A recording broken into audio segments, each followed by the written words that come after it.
un tiempo con Dios para meditar todo el día. La obra que verdaderamente agrada a Dios. Y leemos en el Evangelio de Juan, en el capítulo 6, versículos 28 al 30.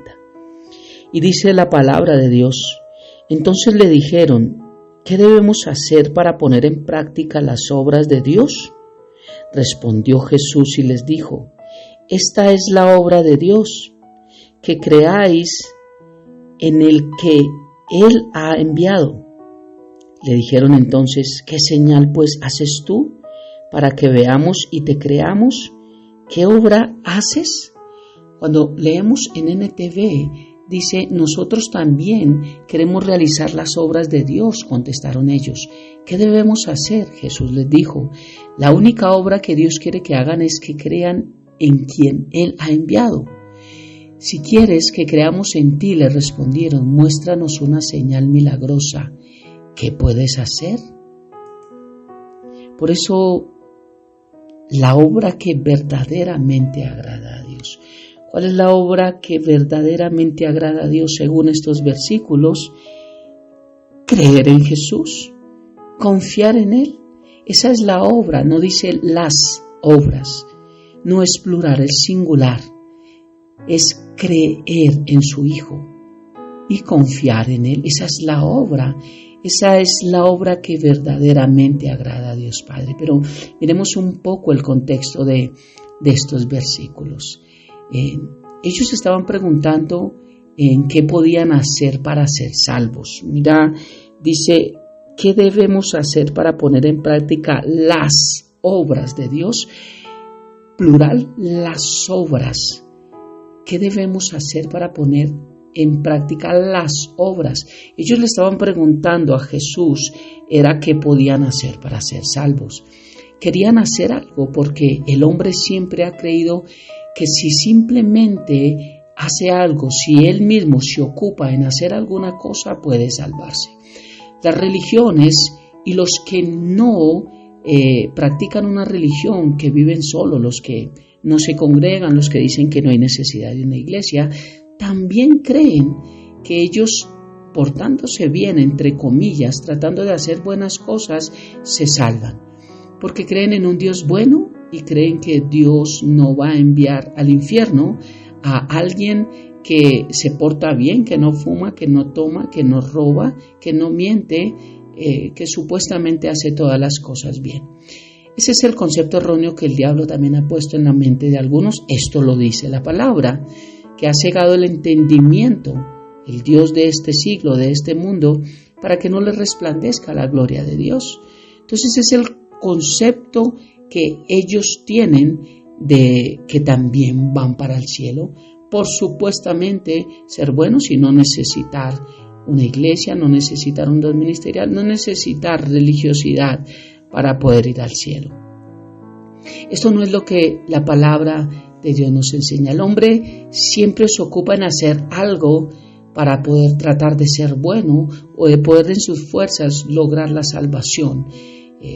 Piensan en un Dios bueno, claro, pero un Dios bueno es un Dios justo, y un Dios justo castiga el pecado y la maldad.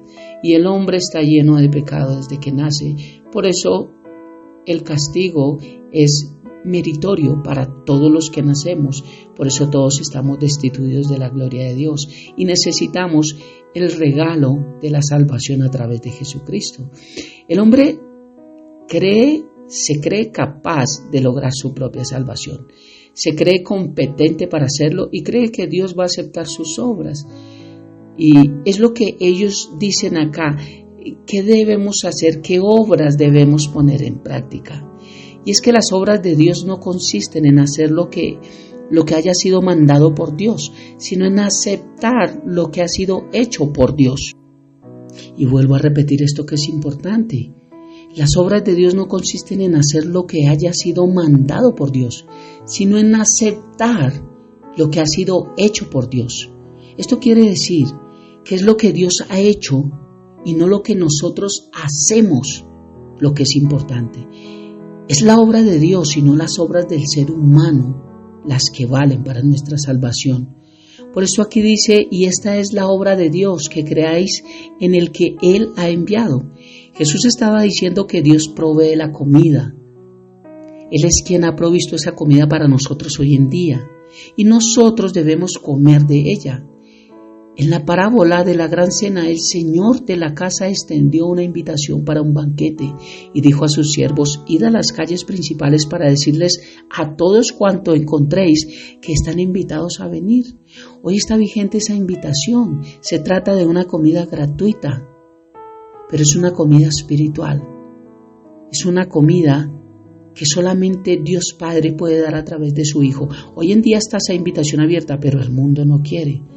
Por diferentes motivos que ya hemos explicado, por ellos mismos, porque aún están agradados del mundo, porque no quieren cambiar, porque están dolidos, porque tal vez sus padres no fueron un ejemplo, por muchas cosas, pero esa dureza del corazón del hombre hace que no se quieran acercar, y el único culpable somos nosotros, es el hombre, no es Dios, así que después no podemos echarle la culpa a Dios. Mira cómo termina este versículo 13, cómo muestra la dureza del corazón del ser humano. Aquí están estos hombres que el Señor había alimentado milagrosamente, que les había dado pan y pez y había saciado su sed y su hambre física, y aquí están reprochándole y tentándole y diciéndoles: danos señal. ¿Qué obras haces tú? En otras palabras, no querían creer en él de ninguna manera. Y le estaban antes reprochando y haciendo preguntas que ellos mismos ya las tenían, porque el Señor dice: ustedes no han visto las señales, y viendo las señales, vienen solo para saciarse. Mira la dureza del corazón del hombre. La obra que verdaderamente agrada a Dios es que creamos en Jesús, que confiemos en Él. Pero creer en Jesús, ¿qué es? El mundo entero, como ya lo dije, dice: yo creo en Jesús. Todos creen en Jesús. Los musulmanes creen en Jesús. Y si yo digo: ¿crees en Papá Noel? Todos dicen: claro, yo creo en Papá Noel. Pero no es creer en Jesús solamente. Como ya dije, los demonios también creen y tiemblan, pero ellos no son salvos. ¿Creemos en extraterrestres? Unos dicen sí, otros dicen no. Es la misma pregunta: ¿crees en Jesús? Todos responden sí, yo creo en Jesús. Ahora, ¿le crees a Jesús? Creer en Jesús es creerle a Él. ¿Crees que Jesucristo existe? ¿Que es el verdadero Hijo de Dios, que es Dios? ¿Crees que Jesucristo es quien la Biblia dice que es? ¿Confías en Él como tu Salvador? Hacia allá podría ir la pregunta, más bien, en vez de solamente decir: ¿crees en Jesús? Si entramos a un burdel en cualquier momento, o a alguien en un estado de drogadicción o de cualquier otra cosa, y le preguntamos si cree en Dios o en Jesús, dicen sí. Pero realmente esa manera de vivir es la que muestra que se cree en Jesús. Todos dicen que creen en Jesús, pero es que mismo Santiago muestra que nuestras obras muestran nuestra fe. Y no es decir que creemos en Jesús, es mostrar que creemos en Jesús y que Jesús habita en nuestra vida. Es creer que Dios es hombre, que nació de mujer aquí en la tierra, porque como hombre necesitaba cumplir la ley y morir en una cruz para morir por todos nuestros pecados, lo que un hombre no podía hacer. Un hombre tenía que cumplir las demandas dadas por Dios Padre en la ley para no castigar el pecado, y ningún hombre lo pudo hacer ni lo puede hacer. Solo Jesús es quien la Biblia nos muestra que fue sin pecado, tentado en todo, pero sin pecado. Creemos en el sacrificio de Jesús en la cruz, que a través de la muerte en la cruz Él perdona mis pecados. Pero no es solo decir sí, gracias por perdonarme, vivir mi vida como quiero y ya creer que voy para el cielo. Todo el mundo que parte, que se cree que fue que Dios lo envió para el cielo. Y todo el mundo que parte, todo el mundo cree que se fue con Dios. ¿Por qué? Si no queremos estar con Dios en la tierra, creemos que cuando partimos vamos con Él para el cielo. Mira cómo el mundo está equivocado, y aún el mundo religioso está equivocado, que no entendemos que la obra que verdaderamente agrada a Dios es creer en Jesús y confiar en Él y creerle a Él. La fe o creencia bíblica es mucho más que creer en que ciertas cosas son verdaderas. La fe bíblica habla de una fe salvadora, que nos habla de confianza y de apoyarnos en los hechos que Jesús habla, apoyarnos en Él. Y voy a dar una ilustración que ya he dado muchas veces para concluir.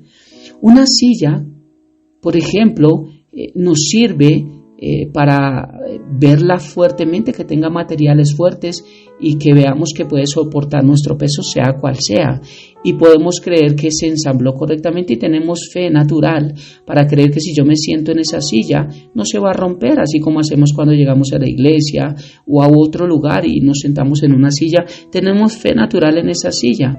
Sin embargo, esta no es una fe bíblica. La fe bíblica es sentarnos en esa silla, en realidad es confiar en la silla para mantener nuestro peso sin tocar el suelo. La fe no es creer si eso es una silla, sino la fe es confiar en que la silla me puede sostener. Esto es un ejemplo simbólico. Ahora muchos creen en Jesús como la silla, pero ahora ¿crees que Él te puede sostener? ¿Cree que es tu Salvador? ¿Crees que Él puede cambiar tu vida? ¿Crees que Él te puede dar vida eterna? ¿Crees que Él puede saciar todas las áreas de tu vida? Eso es sentarnos en Jesús. Eso es habitar en Jesús. Eso es sentarnos en la silla. ¿Confiamos en su muerte como el pago total de nuestra deuda por el pecado? ¿Dependemos de su resurrección como garantía de que nosotros también seremos levantados el día que tengamos que partir? Esto es lo que habla la palabra de Dios. A este punto es que quiero referirme acerca de creer en Jesús. ¿Cómo vivimos? Eso es lo que muestra si creemos en Jesús o no. Hay muchos que no están seguros si realmente creen en Jesús o en no. Solamente desean creer en Jesús. O sienten que creen un poco en Jesús, pero es que lo que nos da la salvación no es sentir, es hacer. Hoy quiero también hacer un llamado y sé que muchos tenemos la seguridad de nuestra salvación y estamos seguros de que creemos en Cristo Jesús y le creemos a Cristo Jesús. Y muchas cosas de las que Dios nos manda sabemos que nos llevan a pruebas, que aumentan nuestra fe, nos bendicen y que tienen un propósito en la vida de Cristo cuando son enviadas por Él. Y esto es importante y lo hacemos y continuamos luchando y perseverando porque sabemos que no es fácil. Pero todos aquellos que no le buscan, que no se acercan a Dios, que no abren una Biblia, que no leen un versículo, que no tienen un devocional, que no tienen una iglesia local. ¿Cómo se puede decir que soy hijo de Dios y voy para la eternidad y no tener una iglesia local? Ay Dios, versículo que ya hemos superestudiado, que Pablo dijo, vosotros sois el templo del Espíritu Santo. Plural, vosotros, cuando nos reunimos somos el templo, no en la casa, sin estar haciendo nada somos el templo. Es increíble, y esta pregunta para todos los que tienen aún ese pensamiento. ¿Creen que no necesitan de una iglesia? ¿Creen que no necesitan orar? ¿Creen que no necesitan cambiar su vida? ¿Creen que no necesitan aprender del carácter de Dios a través de la palabra? ¿Creen que no necesitan nada de esto? Entonces, ¿por qué creen que van para el cielo? Oremos. Padre eterno de gloria, muchas gracias por un día más. Muchas gracias por enseñarnos cuál es la obra que verdaderamente te agrada a ti. Creer en tu Hijo y creerle a Él, confiar en Él. Necesitamos sí expresar verbalmente nuestra fe en Cristo Jesús. Y necesitamos aceptarle como Señor y Salvador, pero también necesitamos vivir como Él dice que tenemos que vivir. Tu palabra nos enseña cuál es el conducto regular, cómo debemos comportarnos en casa, porque así como hay reglas para un hijo dentro de una casa, también hay reglas para un hijo de Dios dentro de tu casa, dentro de la familia de la fe. Esto es lo que a veces no se entiende, por eso muchos creen que no se necesita de un lugar. Padre, yo te doy gracias por la iglesia local que nos has dado. Te doy gracias por todo lo que has hecho allí. Te doy gracias por cada bendición, por cada prueba que ha venido de ti, por todo lo que hemos podido hacer y te pido, Padre, que nos ayudes a continuar avanzando, a seguir viviendo en fe y seguir creyéndote, Padre, porque tú dijiste que necesitamos perseverar y el que perseverare hasta el fin. Eso es lo que tú hablas, Padre, que recibiremos recompensa también. Gracias, Papá lindo, por esta hermosa palabra. Te amamos y te bendecimos y dejamos todo en tus manos este día, habiendo orado a ti en el nombre de Jesús y bajo el poder de tu Santo Espíritu. Amén y amén. Bendiciones del cielo para todos.